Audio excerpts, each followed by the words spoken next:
This podcast is part of the Big Heads Media Podcast Network. Go to bigheadsmedia.com for more great podcasts. Playboys After Hours. Switching gears on the border. Spin dashing to success. All that and more. Hey, Mike. Yo, Hey, wake up. put on that new Weeknd track, dude. Yeah, the new one. The new one. The new one. Super Media Bros.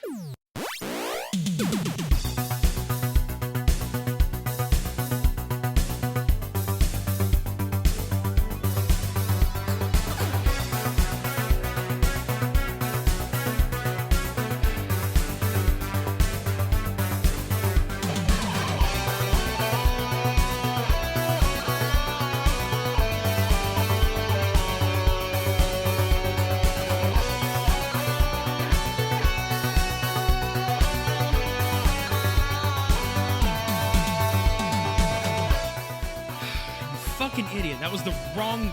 I mean, I'm glad you played our shit, but it's still the wrong thing. I think he still thinks since we record after hours That it's us. that it's us. So he automatically goes to that instead of what we just told him to do. Oh, well, maybe we shouldn't beat him bone him Because too we hard. record after hours on the weekend sometimes, you know. That's true. Okay, well, maybe I'm being a prick. Still, you should know better, dude. Not you, him. Yeah, exactly. Welcome to episode 113 of the Super Media Bros podcast. I'm Midnight Agent Raw. And I'm Okame. We've got a slew of shit to talk about. Bunch of random shit. Some cool shit. Some cool shit. Some random shit. Cool shit. Cool shit. Say cool. Cool. Now say shit. Hit. Now say cool shit. Cool hit. Cool shit. Let's not waste any time. Let's go in and take a head first dive into all this stuff. We've got some movies, some music, and more. So Like we always do. yeah, I mean, you come here and you get that good old content. You get that content that you know and love. It's like, what do we expect? Two idiots to sit there and talk about media shit. Okay, we shouldn't expect anything else, but sometimes you do. Why are we not called the Super Media Idiots? Because other people already can claim the idiot name. This is true. What's up, idiots avants? You guys, you sexy swab fuckers. Plus, everybody knows we're morons. This so is it's true. like, It's implied. The there's no need to like superimpose that above what we already are. Super moron brothers. There Yeah. we go. Keep the M. Yeah, Dial M for moron. it's called brand recognition. Yeah. Self-recognition. Let's go to the Weeknd since we were on that topic already. So, the Weeknd finally released an album title and some art for it, and the album is called After Hours, which great title, honestly. It really fits with the whole like aesthetic he's got going on for the 3 singles that he's released so far. I'm really digging the fact that the whole like red suit and then the bloodied face and nose and all that shit wasn't just one thing. Mm-hmm. It's just become more so. And even on the tour that he announced, the After Hours tour, it's all deep red and black and just it literally looks like After Hours. Like it looks like nighttime. The man has style. Yeah, he does. With a bloody fucking face and everything. Didn't he put some shit out a while back where he was like, no more daytime music? Like that was a tweet he put out a while back when he was still working on this. Makes sense now. Mm-hmm. No more daytime music. It's only after hours. That's it. Which, I mean, I like that. I like the darker style of him rather than this can't feel my face bullshit. Me too. And it's not even that it's bullshit. It's just like comparatively speaking, I feel like his what did somebody said something. I miss whenever the Weeknd used to make haunted strip club music. Me too. Me too. Like the Hills. Yeah. But dude, like I laugh at those memes. It was like, oh, the Weeknd is that sad boy like haunted strip club music, and then he goes and puts out a couple of songs on Starboy that were a little happy sounding, and somebody was like, what happened to Abel? What happened to him? And it's just like, nothing. He was just happy right then. Now it's, My Dear Melancholy, and then this. He's back to his ways. Yeah, but what I liked about the single, like I want to talk a little bit about the song After Hours. He has a lot of every iteration of his career mixed into this like 6-minute track. Mm-hmm. There's a lot of moments where, like in the beginning, there's some trilogy vibes, but then it just goes right into this like Kissland vibes all over the place. And then from there, like you see like the Starboy vibes, and then it goes to the My Dear Melancholy vibes, and this it almost is like this is like a perfect combination of everything. And it's a great track too. I wasn't expecting it to be as long as it was though. Well, I mean, this was definitely the sadder of the 3 songs, basically. Yeah. But I wasn't expecting the pickup towards like I think it was a 2.5 minute mark, something like that. Yeah. Like it's very somber, very My Dear Melancholy, just sadness in the very beginning, and then it picks up with the rhythm, just like a little bit faster. And I love it. I mean, it's a great mixture. It doesn't overdo one or the other to where it's like completely a wreck. Right. But I mean, the dude never disappoints in any of his music, like at all. I mean, that's the first thing I told Richie whenever I heard it. I was like, he just doesn't like fail to me. Even his quote unquote worst song is not even bad, like whatsoever. Like, because there is no worst song, at least to me. I mean, I can't stand like a few of his songs, but they're not terrible songs. They're not terrible, man. No. At least they know what they're doing, unlike our fucking robotic Mike Tyson that doesn't know what the fuck he's doing sometimes. But, bruh. Get your shit together. Get your shit together. March 20th, though, is going to be the release date for this album. Cannot wait. Me neither. A lot of people thought, I for sure was like, he's going to drop it on Valentine's Day just to be like, No, he ain't that cliche. No, but it would have been pretty damn appropriate as far as the content of the songs and shit. But I like that he's like, no, look, here's the tour dates and here's the album release. Go fucking pre-order the shit. It's like, cool, I've already pre-ordered. Let's do it. He should definitely go on tour. Each stage have the bandage and the blood nose and everything. He might. Like he did on was it Jimmy Kimmel or Jimmy Fallon? One of the two. I think it was Kimmel. Yeah. I don't remember what late show it was. It was a fucking talk show. But he basically performed the song Blinding Lights with the whole ensemble of the red suit, the bloody nose, the nose strip, and the like beat up looking face. Like he performed from the actual song. Yeah. Which was, you don't see many artists like going that far. Yeah, and that's the thing I like is he's taking the whole concept and bringing it to life. Not just like, oh, hey, I made a record and a couple of videos like this, but I'm going to totally go make my television appearances looking, normal. Mm-hmm. That would not be his style. No, if he wants to promote his shit, he promotes it like 100%. Right. It's not like, play it real quick. Okay, yeah, that's promoting. No, he's like, no, bruh, I'm going to walk up as the character. I'm going to put that on. I'm going to get in your face. Yeah. So you can't feel it. Blinded by the lights. That's it. I don't know. I'm just ready for it to happen, man. Because, fuck, it's been 4 years since a proper studio album and at least 2 since his EP. So, After Hours, March 20th, go buy the shit. If you're going to see him on tour, let us know how it is. And you suck. Yeah. Because he never comes anywhere near here. Well, he is going to be in Houston on this tour. They did announce tour dates, but God, I can only imagine how much the fucking tickets are going to be. Like $1,000 fucking dollars. No pun intended. Like the nosebleed section is like probably like $2,000. Yeah. What if that was his ticket special? He's like, look, my face got fucked up. Look, $100. He's like $100 nosebleed section. Yeah. I would go. I wouldn't give a fuck if it was nosebleed section. I just want to be there and see the shit. Pull out a damn loan just to go see this man. Yeah, pull out. Mm-hmm. Blinded by the debt. God, right. Let's move along, good sir. What's next on the menu? How about the surprising success of Sonic the Hedgehog? Yeah, let's talk about that because I got a chance to go see it with my kid, and holy shit, like. Him and my girlfriend fucking loved the hell out of this movie. I loved the hell out of this fucking movie, okay? There's so much to say about this movie. I haven't seen it yet, but from what I've gathered from a lot of the media, basically, this is the video game adaptation movie of all time. Yeah, honestly, I can say that. I think this and Detective Pikachu are absolutely the two best.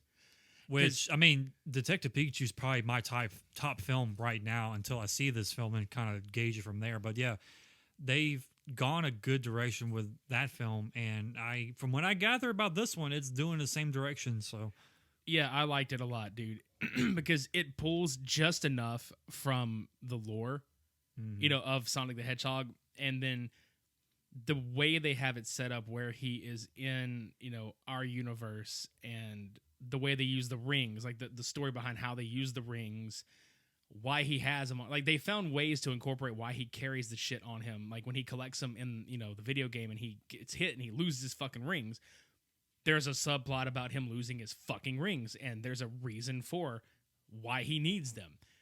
And it's a really heartfelt story, too. It's not just like, oh, cool, there's Sonic. Oh, cool, there's Jim Carrey being fucking Jim Carrey as only he can be, which was probably one of the best parts of this movie.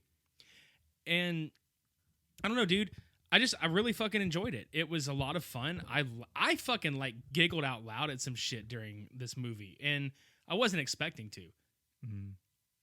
The redesign hit a home fucking run, honestly, because I can't imagine that fucking abomination of the original design being anywhere near this movie.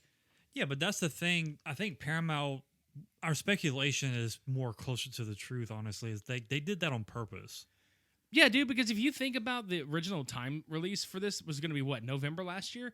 Okay, they built up more hype for this movie by doing this whole shit. And then whenever they put it out, it came out during a month in which usually movies are just dumped off. Like, January and February, dude, like, I mean, obviously with the exception of Black Panther, because it was a huge Marvel film. It was released during Black History Month. I mean, it's a smart fucking move on Marvel's part. Made a shit ton of money. Yep. But generally, like, January, February are considered to be box office, like, dump months where you just put these movies out that don't matter. Considering Sonic the Hedgehog was the only family film in the theaters at the time, and it didn't really have a big bunch of competition. I mean, Birds of Prey had come out a week before, but, and we'll get into that one in a second, but more people flocked to this one because I think pun intended. Yeah, word of mouth just got out about how good it was, and I have to agree. It's made a killing at the box office so far, and I'm hoping we get a sequel because there is a really cool after credit surprise that I'm not spoiling. So mid credits, so stick around for it. And for the love of everything, just enjoy the fact that Jim Carrey is being like that over the top comedic, because people were like, oh, how's he gonna, it's like, is he gonna ruin Robotnik? No, he was fucking fantastic. The man cannot do much, in a bad way, honestly. Yeah, it was a great call, like, all around. The guy that voices Sonic, God, why can't I remember his last name? It's Ben something, but he did so well, and the cast was really, like, James Marsden was pretty good as the sheriff. I want to call him what Sonic calls him, but it's going to be kind of a comedic spoiler. It's really funny, but it's got a lot of heart. It's a really good movie. There's a couple of moments where you get a little choked up, believe it or not, and it's perfect for, like, kids and adults both. Like, if you grew up on this shit, you're gonna love it, and it's a good way to introduce a whole, like, slew of younger kids to it. So fucking go see it. Now, Birds of Prey, on the other hand, apparently it's bombing bad too. Yeah, a lot of people are like, okay, so Margot Robbie does great, obviously, but a lot of people had issues with, like, the screenwriting. A lot of people had issues with the whole, like, way everything, like, kind of happened. Like, the pacing of the movie and all that shit had, like, a big fucking misdirect. It just didn't do that great, and a lot of people are like, why? And I don't know what to say other than DC needs to get their fucking shit together, which they probably never will at this point. I mean, it's kind of hard to do any right comparing it to Marvel. I mean, Marvel has been doing this for so long, and we discussed this so many times over the last couple of years, but I really think that Marvel is just too far gone to be caught up to. Like, even at a 10% quality they should be at right now, DC is never going to catch up to Marvel standards because there's too much conflict going on behind closed doors. Like, who's going to direct it? Who's going to, produce it? Who's going to back it up? Who's going to do this? Knowing how shitty, BVS was and the original Harley Quinn one, I can't think of the damn name. Oh, Suicide Squad? Suicide Squad. And that's what hurt this movie, is the fact that people still have a bad taste in their mouth from Suicide Squad, and this was marketed as like a direct follow-up to Suicide Squad, and that's what fucked this up. I really and truly believe that it was nothing more than that, because But the way that they advertised, like in trailers and stuff, it felt more of like a mob movie than it did like just some wannabe thugs just trying to do wrong, but they actually end up doing right. yeah, I mean, I don't know, dude. I just wish, like I said before, man, I just wish DC would get their fucking shit together, because they can't decide. The biggest hurdle they have yet to overcome is they don't know what direction they want to go in. They really have. There's literally no direction. The DCEU, and as far as I'm concerned, is dead. Mm-hmm. Like the whole shared universe thing can still exist somehow, but Flashpoint, like the Flash movie, is gonna have to fix this. Like that's the only way they're gonna be able to go and retcon literally every fucking thing. That might be their strategy, though. They're going to use that as the excuse to pretty much redo everything that they fucked up. Well, let's hope so, because Which, I mean, that's a big fucking power play if they do it that way. Because, I mean, they're fucking up so much of their current heroes already. I mean, you only have the exception of Aquaman, Wonder Woman, and Shazam. Like, that's the three big hitters right now as far as, like, success. Yeah, like the movies that were good. Yeah. So they're going to completely redo everything by introducing the Flash and the Flashpoint paradox, which, I mean, it's kind of brilliant, but at the same time, it's like you're giving us such a sour taste in our mouth right now that we're not going to expect anything good from anything else. And the big issue that I also have with that is the fact that, okay, say that they hedge their bets on Flashpoint Paradox is going to be what fixes this shit. Are they going to rely on that so heavily that they just kind of like negate giving us a good Flash story and, Just focus on freaking cleaning up? Yeah. And that's what I'm really worried about. And honestly, I think that's going to be the thing they're going to have to, unless they say something otherwise, that it's just a completely different universe altogether. They're going to have to do that for when Rob Pattinson's Batman comes out. Like whenever Matt Reeves' Batman comes out in 2021, if the Flash movie hasn't been made by then, which it's not going to be, they can at least go in and say like, oh, well, I fucked the paradox up so much that this is actually Bruce Wayne. It's not Affleck. This is who Bruce Wayne is. And same with the Joker with Leto. Like that wasn't the Joker. This is the Joker of whoever they bring in. Yeah, because it's definitely not going to be Joaquin Phoenix. Which fuck yeah, like briefly, like fuck yeah, glad he won the Oscar for Joker. Fuck yeah, but I doubt they bring him in to do this. I really wish they would have given Leto a chance, but now it's looking like they may bring a whole new fucking person in. Yeah, but Leto's now Morbius. Morbius, yeah. That shit don't matter. Fucking what's his name was fucking Josh Brolin played two different Marvel characters in two separate film, roles. Like he played Cable and Thanos. Yeah, but that's in Marvel, not DC and Marvel. Like with Ryan Reynolds, he was originally Green Lantern. Now he's Deadpool. So it's like, okay, you had one film flop hard. Oh yeah, I forgot Brolin was Jonah Hex also. I forgot about that shit. You had one film that flopped super hard, and then he went to another film of a completely different comic universe, and it started becoming successful. So it's like, well, the formula here is Marvel equals success. Yeah. So I think that's where Leto's like, I'm not going to stick with the Joker if it's not going to get anywhere with it. So I'm going to go to DC or Marvel, and hopefully Morbius is actually a success. Kind of the opposite of James Gunn jumping from, which he's still going to do Guardians 3, but the fact that he's directing the fucking Suicide Squad sequel, that kind of gives me hope because James is a good fucking director. Yeah. So we'll see about that. But dude, goddamn. I think we should just roll into Rob Pattinson's Batsuit reveal from Matt Reeves. Because Matt Reeves put out this little short video of, I think it was just like chin to eyeball height, and not even the cowl. And it was just this little short video of him walking around in some sort of a suit, like a test suit.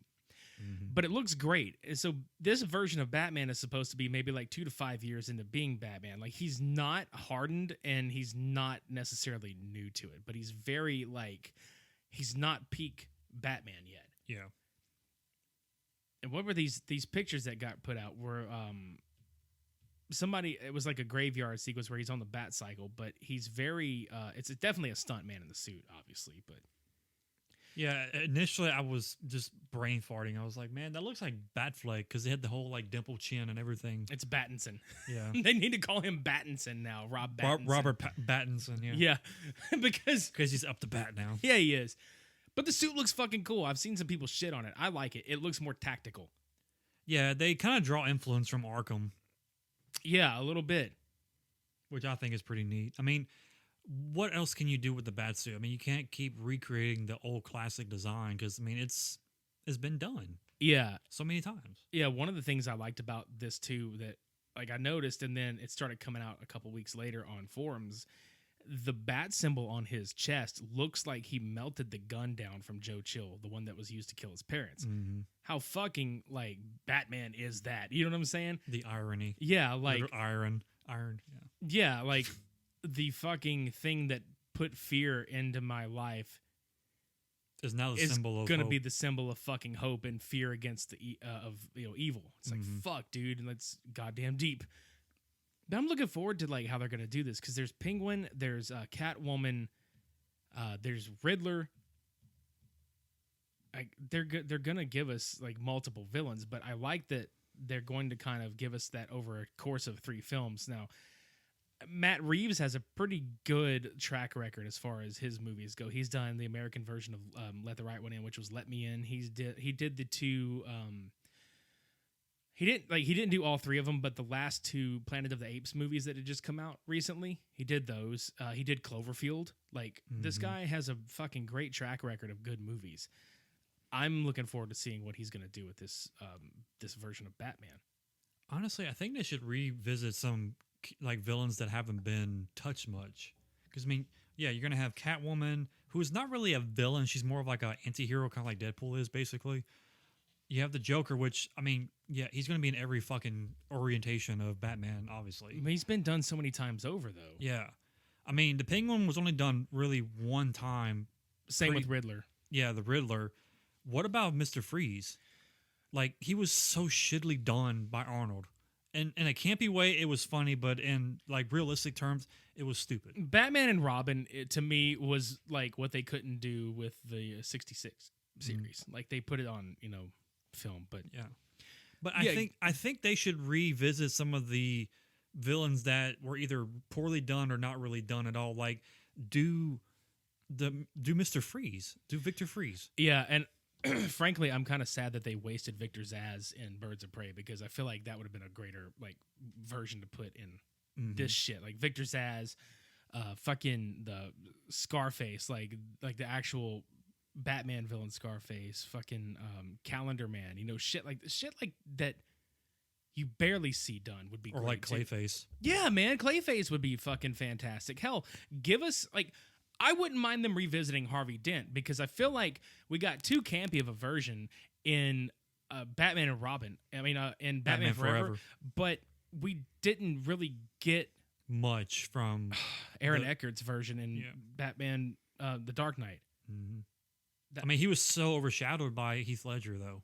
Like, you could not draw any attention away from his like iconic performance as the Joker. Yeah, it was really strange too because I talked to some people that completely they had seen the movie, but they completely forgot Two-Face was like even an integral part. Yeah, because you only really got to see Two-Face was when he was in the hospital bed. Yeah, When he was flipping the coin, it's like, head, you live, tails, you die. Oh, I like the sound of that. yeah. And then he had the whole scene where he was going after Rachel. Rachel. Yeah. And it was just like, yeah, you got Harvey Dent. You didn't get Two-Face. You just basically got him going like psychosis switching finally. Let's get Harvey Dent and make him Mike Danton, Harvey Danton, where he just pops up out of the leaves like Deadly Prey. With that fucking half face. Like, Yeah, exactly. He just pops up and like he pops out of Martha's grave. Like Batman's like, "Oh, Martha," and then Harvey pops out. Why did you say that name? He fucking like guns him down. heads, it wasn't Martha. You said tails, it was. Ugh. But like, who else would we get? Because like, I'm drawing a blank on like how many actual villains. I mean, there's a ton of them, obviously, but like, who hasn't been done in the Batman universe? You could do Arnold Wesker. You could do. I mean, you can do like, is it Deathstroke? Dude, I would love to see Deathstroke be in one of these. Like, he was fucking supposed to be in the DCEU. Because, I mean, he would be a good, iconic villain that really has been done, and then you can introduce him to the Teen Titans. That's what Ben Affleck wanted to fucking do, man. And you know what I mean? Like, he wanted to fucking have Deathstroke be one of Batman's fucking villains. Slade Wilson, man. Come on, he's awesome. Yeah. Like, give that shit. At least save that for, like, the third one. You know, where, like, Batman's like, all right, like, I'm fucking Batman. All right, here's Deathstroke. Like, meet your fucking match. Like, to me, that would be the ultimate, like, fucking peak for the third film in this trilogy. Like, give us Deathstroke. And honestly, like, I kind of feel like we should do, like, the Luchador Bane. Like, the original Bane. Like, Gangster Bane? Yeah. Fuck yeah, man. Like, I dig the shit out of Tom Hardy's Bane. Don't get me wrong. I'll never not like that. But fucking hell, man. Yeah, give us, like, that hardened gangster motherfucker that is, like, larger than life. You know what I mean? That was he's from, like, South America or something. Like, Yeah, he's dude. some, yeah.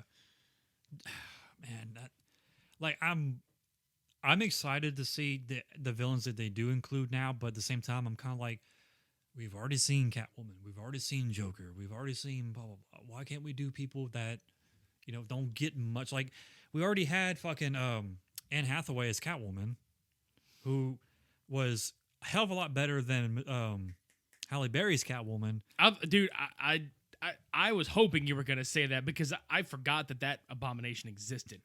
I was gonna be like, please don't smite Michelle Pfeiffer. No, Michelle Pfeiffer's Catwoman was really iconic. Yeah, that is like the fuck. Like, to me, that is the pinnacle of, like, you want to be Catwoman? There's your fucking pedestal right there. Like, that's up there with Nicholson and Ledger to me as far as the portrayal of a character. Mm-hmm. Yeah, because I mean, It's gonna be hard to top Danny DeVito as being with. I mean, he was so fucking twisted. I man. know, dude. I loved Burton's. Cobblepot. Dude, Batman Returns was actually my favorite of the Burton era. Like, a lot of people say the first one, and I love that one so much, but goddamn, Batman Returns was so fucking dark. Mm-hmm. Just bring fucking Christopher Walken back. Just bring him back and put him as, like, a different. Give him, like, a fucking role in the new one, man. Because shit, It'd be kind of weird if he was Two-Face. I was thinking that, honestly. You Heads. know, Heads. You know, your fate is sealed with Fling. a flip of a coin. Fling. Wow, Wow. it's heads. You're dead. Bang bang. Tails. Sonic. It's fucking hilarious. Like, heads, you live. Tails. You die. Yeah, he just goes and flips it. Tails, you die. Like, fucking hell. It's tails. Bang bang. Yes. Yeah, I could speculate all day on fucking Batman, though. I'm looking forward to it, though. It's 2021 cannot get here quickly enough, and I'm ready to fucking see the shit. Mm-hmm. Same. All right, I guess we should move on to, like, the ultimate thing that we want to talk about. Well, we're going to take a break real quick, and we're going to come back, and we're going to talk about the Borderlands movie. So, yeah. Don't go nowhere. Do you like vinyl records? Do you like music? Then boy oh boy do I have a podcast for you. The Vinyl Countdown. It's a show where every week I, Jeremy Levine, break down my favorite vinyl releases from cover to cover and everything in between. Download and subscribe anywhere you listen to podcasts. Hey, I'm Zach, And I'm Kevin. and we're the hosts of the Rinkside Podcast. We were annoyed by the lack of hockey coverage on local sports radio and decided that we were stupid enough to try and provide some ourselves. We have what we call the Rinkside Guarantee. We guarantee that the podcast you're currently listening to is better than ours. We are literally just two halves of one whole idiot trying to fumble through covering the Detroit Red Wings, the National Hockey League, and hockey in general. Check us out on Facebook and Twitter at Ringside Pod and subscribe to us on all your favorite podcast providers. Every time you listen to our podcast, it brings us one step closer to our ultimate business goal of purchasing the Arizona Coyotes and then moving them to Detroit. What? Now, back to your regularly scheduled programming, or just another commercial. We aren't the ones who make those choices.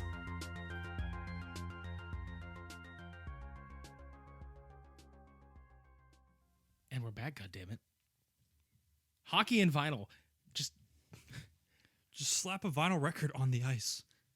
oh my god, what if hockey was playing with that like a fucking 7-inch like record? Pew! You just hear scratching every now and then. No, Ultimate Frisbee with fucking vinyl records, dude. It's a musical experience. Fucking dude, look, Borderlands the movie. Okay, we have talked about this a few times in the past. I think on this podcast and some other shit we've done. But we finally have a fucking director, Eli Roth. Now, a lot of people are on the fence about this. I don't know why, but I don't know. Like Eli Roth has such a great flair for gore in films, and he's also got, you know, a good bit of comedic touch. That's perfect. Like you cannot go wrong with this guy, and he loves the franchise. Like he's even come out and he's like, I am a fan of like Gearbox, and I'm a fan of Borderlands. So it seems like he already knows the source material. I mean, you have 4 games that, well, 5 technically, to like pull from. So now here's the thing: like they've gotten the writer, they've gotten the director, and they got everybody else that they need, basically, that they're compiling to work on this. My biggest problem is there's still the idea that they're going to use the original idea for the script, for the story, going forward, which I don't think is going to work. I hope Eli is like looking at that script and like, okay, we're not doing this. He just puts his hand down. Fuck this. We're rewriting this whole damn thing because, first of all, Lilith is not a thief who gets caught by Atlas. 2, Tina is not the daughter of the Atlas Corporation, which at this point it is fucking Reese. No, it's not going to work. And you have way more options as far as like how can you create a great story that hasn't been done already by these games with the characters provided. Because I mean, you have 16 different Vault Hunters, which 4 of them are basically either villains or non-villain, basically, if you claptrap. But there's so much universe that has been tapped when it comes to this series. I mean, you can't just recreate characters in roles that don't make sense. So I really hope that, as big of a fan as Eli is to this series, he looks at the scripts like, look, this doesn't feel right. This doesn't work. So let's redo it for the fans that actually know what they're talking about, basically. Yeah, and I think as far as the script goes, usually what happens with some of these movies is because it's been in development hell for a few years. Usually what happens is like there's going to be the original outline for the script, and it changes hands so many times. Either it gets rewritten, it gets touched on, or whoever they bring in is just like, no, fuck this, we're going to just do my version. Now, I would like to think Eli is going to be like, no, fuck this, let's do our version. He may take pieces of it, but hopefully, because he's a fan, he won't be like, okay, let's go ahead and just ruin this and, you know, do all the shit you were saying. But fuck that, dude. And another thing is, when you do a Borderlands film, and if you're going to go ahead and just directly adapt, do you do the first one, or do you go ahead and jump into Borderlands 2? That way we have Handsome Jack, who is arguably like one of the fucking biggest characters in the damn franchise.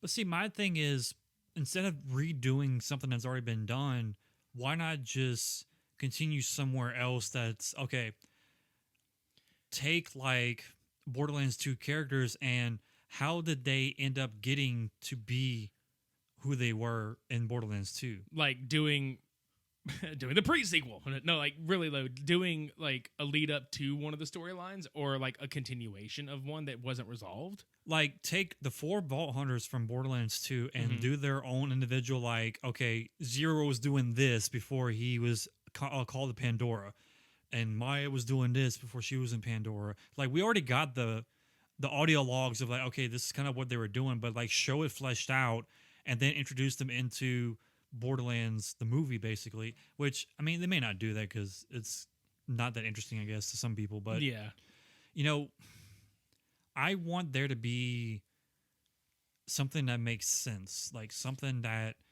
you know, maybe there's a war amongst the manufacturers. Like you have, you know, Torg and Jacobs and TDR and all them. Some of the ones that haven't been really, done, like TDR and like some of the shield manufacturers like Anshin and Pangolin. Bandit has been pretty much done away with, and now it's COV. You know, what if there was like this big all-out race to the, you know, I don't know, the final vault's basically already been done, but like, what if there was like a big all-out war of like, okay, we want to control the universe by being like the main manufacturer, and it's like, no, fuck you, we're doing this. I don't know, like I'm just throwing shit up my ass at this point, but like, there's so much they can do, but at the same time, like, what can you do that's not stupid, basically? Yeah, and a big thing also is the thing that you and I and a lot of other people we know, or like, you know, our peers, like, you know, during, you know, that do video game based podcasting and stuff like that. It's, you have to find, and I hate the fact that I kind of like agree with it, but it is fucking true. You have to find a line between, okay, how do we please the core audience that, you know, plays these games, and then appeal to a mass audience that has only heard of the game in passing or has seen the game itself in passing. Like, you have to have that good fine line between gamer and general audience. This seems like a no-brainer because I feel like Borderlands, outside of the fact that it's just a fucking great video game, it could literally be marketed as it is and still draw a fucking crowd, dude, because, you know, people like films like Shoot 'em Up, you know what I mean? Like, have you ever seen that one? Clive, people love shit like Shoot 'em Up, and they love like just ridiculous over the top shit like that, like Hardcore Henry. You could probably give some good, you know, story elements, like, because there are great story elements in Borderlands, but you could probably give the audiences like, no, here's like the newest, like, you know, craze of action, and give us like a Borderlands that is just as bright and colorful as the game is, because I feel like that would be a great selling point too. You know what I mean? Like, make it look real fucking bright and appealing and shit, and then just give us some fucking like violent ass action in you know, at the same time with a great fucking story. I mean, they could do like right after the pre-sequel stops and Borderlands 2 begins, like the gap between there, like what happened with the Crimson Raiders, like what made them like collect and like, okay, we got to fight against Jack, because I mean, you end up finding the pre-sequel if you haven't played it by now. I mean, it's been out for a long time, but you know, he was harassed and bullied and, you know, slapped around for so long by Hyperion that he eventually just became power crazy and took over Hyperion with his own, you know, madness, basically. And he became the leader of Hyperion. So with that, he was tired of everything being violent, all the bandits being crazy, all the explosions and just death around him. So he's like, I'm going to take matters in my own hands. I'm going to kill every bandit. Yeah. So that pretty much included everybody else that wasn't within Hyperion. So he became crazy. And that pretty much led the main 4 Vault Hunters to collab and say, okay, we got to stop Handsome Jack. But where's that battle? Like, what made them finally sit there and say, okay, this brought us together to fight him? Like, show us that, and then show them the help that they had to call with the others in the universe. Like, okay, we need that assistance to take him down, basically. Like, basically, it's kind of like Episode 4 and Rogue One. It was like that gap story that was really successful, like between 3 and 4. That'd be kind of like, I want that success story between pre-sequel and 2. Yeah, that'd probably be the best way to, or best place to stick a story. Because you have like Roland saving Tiny Tina. Like, that's a big thing in the universe. Like, how did he save her? And how did she become who she was? Which we all know how she becomes who she is. But show us that. Right. Because a lot of the story is just audio log. It's like you just hear about it and that's it. You don't see a visual of, you know, what happened to Krieg or what happened to Gage. You know, show us that collection of heroes coming together physically and go from there. You don't have to show us like the whole second game, basically. Mm-hmm. But you can kind of build up to it and say, okay, if this works, then we can kind of recreate like stuff around Borderlands 2 up until 3. Yeah, something like that. Yeah, that would be great. Then like, there's also the question of like, who the fuck do you cast to play some of these people? Because there's like, I think you and I have talked so many times about Dave Bautista being Brick. He's perfect for him though. He plays fucking Drax, and Drax is literally the alien version of Brick. Yeah. He's a fucking moron that just likes to fight. Yeah. Somebody like suggested Dwayne Johnson play Claptrap, believe it or not. That'd be a fucking odd choice. I don't buy into it. I have a really weird choice for Handsome Jack though. Macaulay Culkin. Like, no bullshit, dude. Like, he's got that weird looking face, but he's charming enough to fucking do it. A lot of people were saying like Tom Cruise, and I'm just kind of like, keep Tom Cruise the fuck away from this franchise. No. But that would be just like an oddball pick for me, just because I think he's weird enough to do the shit. You know what I mean? So, I don't know. Who would you get to play like Moxie? I haven't gone that far down the rabbit hole. Margot honestly. Robbie could play Moxie. I mean, she's crazy and hot enough for it. That's so what I'm saying. Like, you know, that'd be a good role for her. like let's pull, like, you know, like they would look like Eli Roth looks at this like, fuck it, let's just pull all the best people that are in like Marvel and DC movies and just fucking put them in this one. For a while, I kept thinking like Olivia Wilde would pull off a Lilith or a Maya. She'd be great as Lilith, dude. Mm-hmm. She'd be fucking great. I thought about Jason Momoa like being in there somewhere because he's got the look. You know what I mean? He's got like the tattoos and like fucking brute looking face and shit. But like, you know, I'm just talking actors. You know, just coming in. It's just like who they could play is. I mean, there were some people talking about like doing Ryan Reynolds as Axton, which he would have the Oh, sarcasm and grit like look to him to make it. Yeah. And I don't know who they would play as Salvador because he's basically like a 3 foot tall Mexican, like machete person, basically. Danny Trejo. Just digitally, like, make him digitally short. Or like fucking John Leguizamo. But is he crazy enough to be Salvador? Dude, he was fucking clown in Spawn. Oh yeah. Yeah, that's what I'm saying, man. Like, he's like, maybe I don't know, dude. That just made me laugh and thinking, John Leguizamo, he could just take all the rage from playing Luigi and just put it into this role. Just, you know, just be a crazy little shit. I don't feel so good, Mario. Being ripped into Mario off into Borderlands. No shit. There's so many ways you could take the casting with this though. Is you know, I've seen a lot of fan casting for this shit. I mean, you wouldn't have too much to do with Zero because he's more like a voiceover with like a stunt actor. Yeah, just keep the fucking guy that does his voice. Mm-hmm. Just keep him.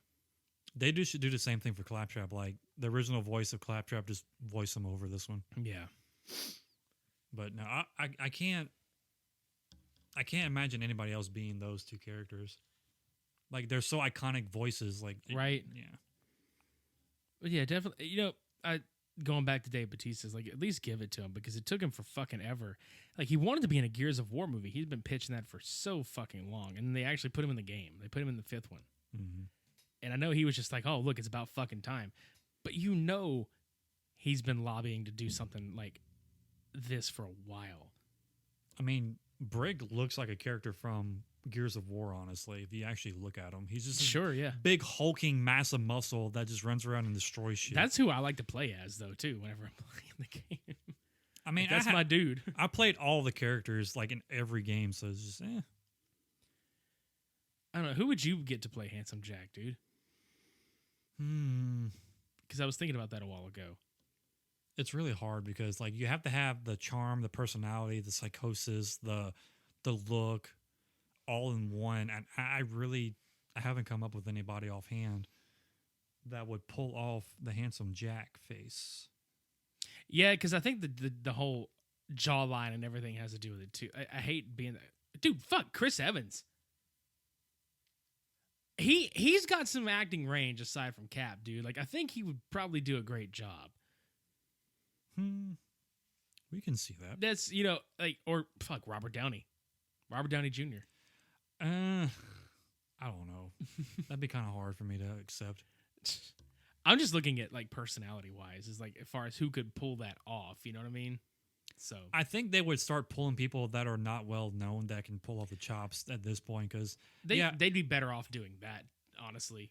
Because I can see like some people pulling off these characters, but at the same time, it's like, okay, they're already big enough with their shit as is. Let's pull in some new people that do just as good of a job, that need to be known for their their job, basically. Yeah, because that's kind of how Taika Waititi wanted to do for Akira. He wanted to pull Asian American actors that were unknowns. That way the story sells itself. Because Borderlands could sell itself. Mm-hmm. Now, I know they're going to want to have a couple of, bigger names in there, which is why I was saying Margot Robbie as Moxie and then fucking Dave Bautista as Brick. Like, okay, there's two pretty decently well-known names. You could probably do one or two more, and then the rest could be, whoever. Mm-hmm. As long as you got like, two or three bigger names to sell the movie with, you're fucking gold. Mm-hmm. So, but I don't know. I'm looking forward to seeing when they're gonna announce like a release date and like filming and casting. I think we'll come back to this though for sure. Like we'll come back to this and talk more about that once there's been some more concrete details, because I think all we know right now is just that Eli Roth has been confirmed. Right. Which I'm excited for him regardless. So I enjoy his movies. Mm-hmm. Was that it for this week? Doesn't feel like it was very much. I mean, yeah, it was only those 5 technically. Well, shit. That's a good 46-minute episode right there. That's a good short and sweet fucking spot for you guys out there to get a quick listen in, so we can talk your heads off with our Cult Cinema Showdown episodes, because those tend to run long. These are little, I wouldn't say micro, episodes, but there's something. Mm-hmm. Something to whet your appetite. Exactly. Come follow us on social media. We got links in the show notes below to all of our stuff, like Patreon and coffee.com. Our merch stores in the show notes below. You can find links to the Vinyl Countdown podcast in the show notes below, and you can find Ringside in the show notes below. Fucking come check us out next week. I've totally spaced on what next week's Cult Cinema Showdown is, but right now, if you go to our Twitter account, you can vote for our 50th episode. Right now, it's between Beavis and Butthead Do America versus South Park Bigger, Longer, and Uncut, and Bill and Ted's Excellent Adventure versus Wayne's World. Go fucking vote for that shit. Whatever you pick, we'll fucking do it. I mean, with the Keanu Reeves boom that's been going on, I figured they'd probably vote for Bill and Ted. Probably so. I would assume. Same. But I mean, and then Bill and Ted Face the Music comes out this August, so that's, what, that they may just pick that one. They may just do it. Mm-hmm. But yeah, you want to roll out of here, sir? Yeah, let's do that. Let's get out of here, Mike. Now play our music. Don't play The Weeknd. Holy shit, he got it right. I had to retweak him a few times. Right? Good job, Mike. I'm gonna give you a round of applause there. Thank you very much. There you go. Until next week, I've been Midnight Agent Raw. And I've been O'Connor. Shades on.